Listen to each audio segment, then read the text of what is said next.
எல்லாருக்கும் வணக்கம். இப்போ நம்ம என்ன ரெசிபி செய்ய போகிறோன்னா, தட்டு பணியாரம், ஸ்வீட்டான ஒரு தட்டு பணியாரம் ரெசிபி நம்ம செய்ய போகிறோம்.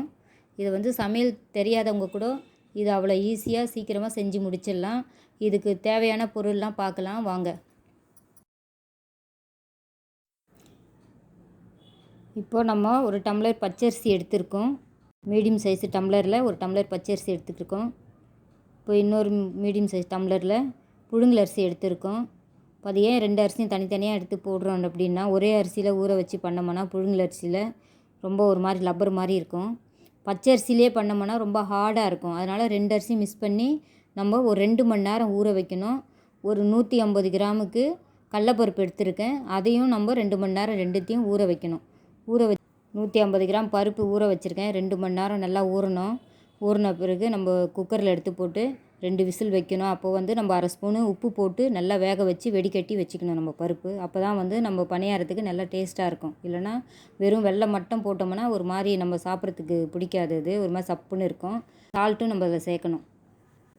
200 வெல்லம் காய்ச்சி வெடிக்கட்டி வச்சுருக்கேன். ஒரு முடி தேங்காய் எடுத்து துருவி வச்சுருக்கேன். 1 ஸ்பூனு ஏலக்காய் பொடி நல்லா பவுட்ரு பண்ணி வச்சுருக்கேன். இப்போது இதெல்லாம் ரெடி ஆகிடுச்சு. நான் போய்ட்டு அரிசியை நம்ம இப்போ அரைச்சி மாவாக எடுத்துகிட்டு வரலாம்.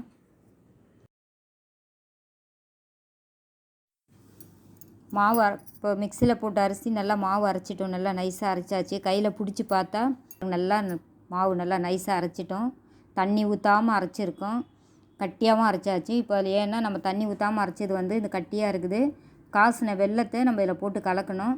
அப்போ தான் நமக்கு கரெக்டாக இருக்கும். நம்ம இதுலேயும் தண்ணி ஊற்றி அதிலும் பண்ணோம்னாக்கா மாதிரி ரொம்ப தண்ணி தனியாக நிற்கும், மாவு தனியாக நிற்கும். அதனால் இந்த மாவில் தண்ணி ஊற்றாமல் நம்ம அரைச்சிட்டு அந்த வெல்லம் தண்ணியை காசணும்.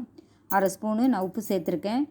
இப்போ தேங்காய் பூ போட போகிறேன். அதில் வேக வச்சுருந்த கடலப்பருப்பும் நம்ம அதில் சேர்த்துடலாம். இப்போ ஏலக்காய் பொடி 1 ஸ்பூனு சேர்த்துட்டோம். இப்போ இது நல்லா கலரிக்கிட்டு நம்ம காய்ச்சி வச்சுருக்கிற வெல்லத்தை எடுத்து இதில் ஊற்றி நம்ம நல்லா கலரணும். நான் காய்ச்சி வச்சுக்கிற வெல்லத்தை இப்போ எடுத்து ஊற்ற போகிறேன். கொஞ்சம் கொஞ்சமாக ஊற்றி நமக்கு தேவையான அளவுக்கு நம்ம கலரிக்கிட்டே வருவோம். அதிகமாக இனிப்பாக இருந்துச்சுன்னா நம்ம பாதி கொஞ்சம் வெல்லம் நம்ம நிப்பாட்டிடலாம். இப்போ கடைசியில் அந்த வெல்லம் காய்ச்சி வச்சுருந்த டம்ளரில் இன்னும் கொஞ்சம் தண்ணி சேர்த்து நம்ம இதில் கலந்துடலாம். கரெக்டாக ஆகிடுச்சு. அந்த வெல்லம் டேஸ்ட்டெல்லாம் கரெக்டாக வந்துடுச்சு.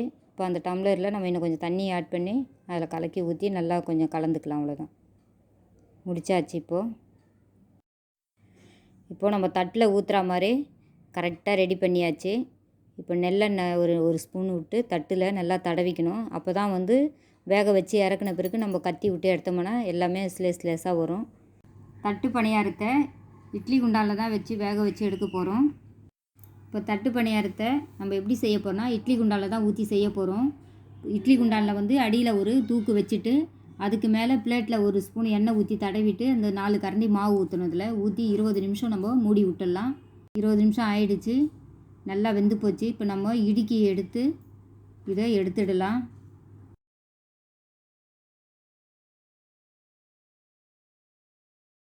பாருங்கள், நம்ம 10 நிமிஷம் ஆற விட்ட பிறகு நல்லா ஒட்டாமல் வருது. எப்படி வருது? ஃபினிஷிங்காக நல்லா வருது. இப்போ நம்ம வேறு தட்டில் மாற்றிடலாம்.